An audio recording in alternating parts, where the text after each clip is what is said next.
il est triste de constater, comme le fait le Seigneur Jésus, que nul n'est prophète en son pays, en son lieu d'origine. On n'est malheureusement pas en capacité d'accueillir la prophétie, peut-être parce qu'on ne considère pas que celui qui nous parle puisse avoir été choisi par Dieu pour exercer ce talent d'être prophète. Nous nous empêchons nous-mêmes, finalement, d'accueillir la parole de Dieu, d'autres personnes, parce que nous cloisonnons peut-être notre regard sur eux, au point que finalement, eh bien, voilà, ça nous empêche de... On n'est pas ouvert à ce que le Seigneur pourrait nous donner par l'intermédiaire de ces personnes-là. Ce passage de l'Écriture me rappelle une séance d'aumônerie que j'ai dû faire en 6e ou en 5e, c'était dans ces eaux-là, je ne sais plus la période exacte, vous m'excuserez. Et la séance, je m'en rappelle encore, elle m'a marqué, ça s'appelait le mur des étiquettes. Alors on avait fait un visage, là, comme ça, et puis sur ce visage, on avait collé des petites, vous savez, des petits carrés, là, des petites étiquettes, avec les qualités et les défauts qu'on trouvait à telle ou telle personne. Et puis on se rendait compte que les défauts, souvent, ils étaient plus nombreux que les qualités. Et puis qu'à la fin, à force de coller des étiquettes sur le visage, ben on ne voyait plus le visage.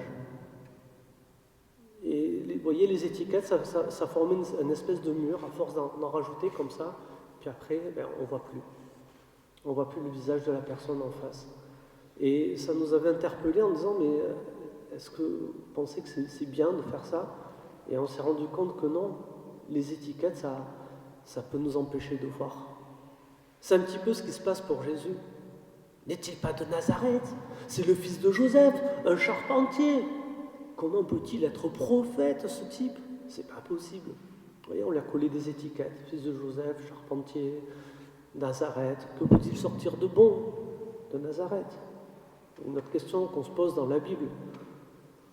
Voilà, vous voyez, toutes ces étiquettes-là, à un moment donné, frères et sœurs, il va falloir s'en libérer. Cette tentation que nous avons, nous aussi, des fois, de coller un peu des étiquettes sur les uns et sur les autres. S'il vous plaît, essayons d'en mettre le moins possible. Essayons de garder ce que j'appellerais, moi, un regard prophétique qui nous invite à regarder la personne plus grande que ce que même la personne pourrait nous laisser percevoir. Et laisser la possibilité à la personne de nous surprendre. Laisser la possibilité à l'autre de nous surprendre. Alors là, je pense qu'on va commencer à adopter le regard que le Seigneur lui-même pose sur nous.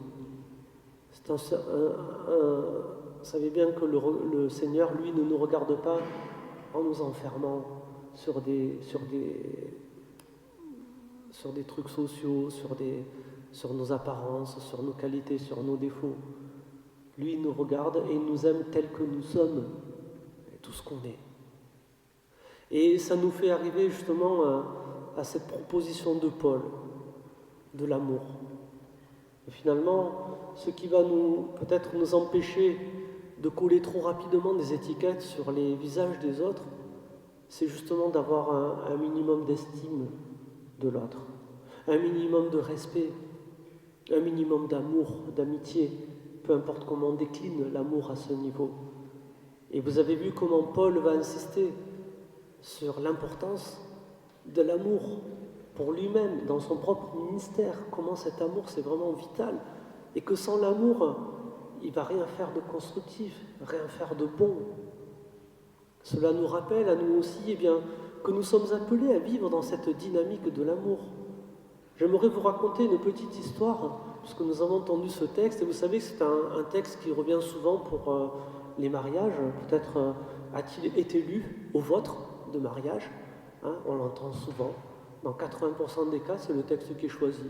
Je peux vous faire le top 5 des textes les plus lus pour les mariages, si ça vous intéresse. Celui-là, il revient très souvent. J'aimerais vous raconter une petite histoire. Vous savez, je fais partie d'un groupe où il y a des imams et des prêtres. J'ai rejoint ce groupe il y a 8 ans, quand j'étais dans le 13e arrondissement. Je continue à le fréquenter, je vous rassure. C'est pas parce que je suis passé dans le 8e que je ne vois plus mes amis imams.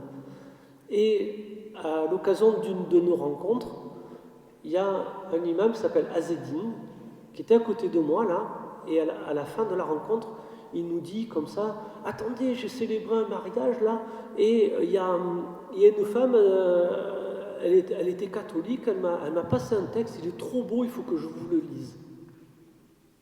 Il nous a présenté la chose comme ça. Et voilà que Azedine se met à nous lire cette deuxième lecture que nous avons entendue. Et on entendait bien, à la manière dont il lisait ce texte, qu'il ne faisait pas que le lire, quoi. Ça résonnait en lui. Les paroles de Paul, il se les était appropriées, cet imam. Et moi, quand j'ai entendu ça, moi, il y a une petite part d'émotion là qui est venue me titiller. Et puis au passage, c'est là où, au cas où on n'aurait pas été encore convaincu, on peut réaliser la portée universelle de ce texte de Paul. Et c'est pour ça qu'il parle autant. C'est peut-être pour ça aussi qu'il est autant choisi pour les célébrations de mariage. Tout le monde peut l'entendre, ce texte. Du coup, vous voyez, la seule sauvegarde que nous aurons, nous aussi, parce que notre connaissance est partielle, comme nous dit Paul dans la suite du texte, eh bien, c'est de garder toujours le regard ouvert. Et la seule manière d'y parvenir, c'est comme Jésus-Christ, c'est d'aimer. C'est d'aimer. Et de ne pas mettre trop de limites, trop rapidement, à notre capacité d'aimer, à notre affection, à notre amitié. De ne pas se lasser. Toujours donner et redonner cet amour. Et vous le savez, quand on donne, on reçoit. Il y a une communication dans l'amour, évidemment. Pour terminer sur cette réflexion, j'aimerais citer un auteur qui est connu, un certain Saint-Augustin. Vous savez comment il concluait, lui? C'était tout simple. Aime et fais ce que tu veux. Aime et fais ce que tu veux. Voilà, j'aimerais vous laisser cette petite phrase d'Augustin pour nous aider, nous aussi, à être libres parce que nous aimons. Amen.